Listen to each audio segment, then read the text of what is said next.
This is a test of the Pittsburgh multi-use transfer pump.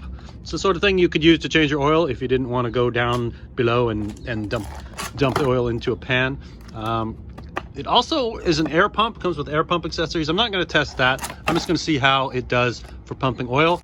The guy at the store actually told me all about the return and exchange policies when I bought this without me asking, which makes me think these are crap. But let's see if we can drain my transfer case on my old truck without a problem, or if it gives me all kinds of problems. The good news is you can still use this as a siphon hose if the pump doesn't work. There we go, the hose is in there. Now the reason I'm not taking the drain plug out of the transfer case is because this thing has bolts on it that are rusted in place to the Z71 skid plate. So I'm just gonna suck some juice out of it and then into this barrel. So we got the pump set up, the tubes going into the transfer case, into the old dirty oil bucket. And now we pump up the jam. Pump it up. Just grab your pumper. Ooh, I feel it. I feel the juice. Always sing the juice. Yep, so it's pumping. I hear it squirting. And you can see the level down here starting to get full. So thank you, Harbor Freight Tools. I believe this is a good thing.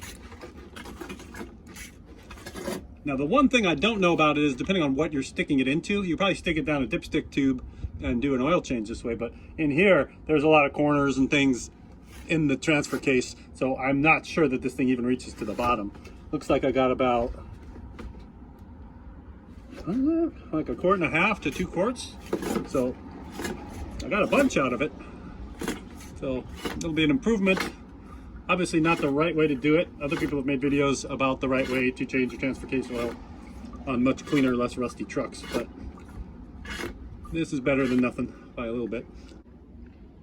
And then after I drain all the dirty stuff out of the tubes as much as possible, I put the sucker, I think I might be the sucker in this scenario, but I put the sucker into a can, put the other hose up into the transfer case, and then we just pump it up until oil leaks out of the transfer case. It does say on the box that what you're pumping out of has to be higher than where you're pumping to.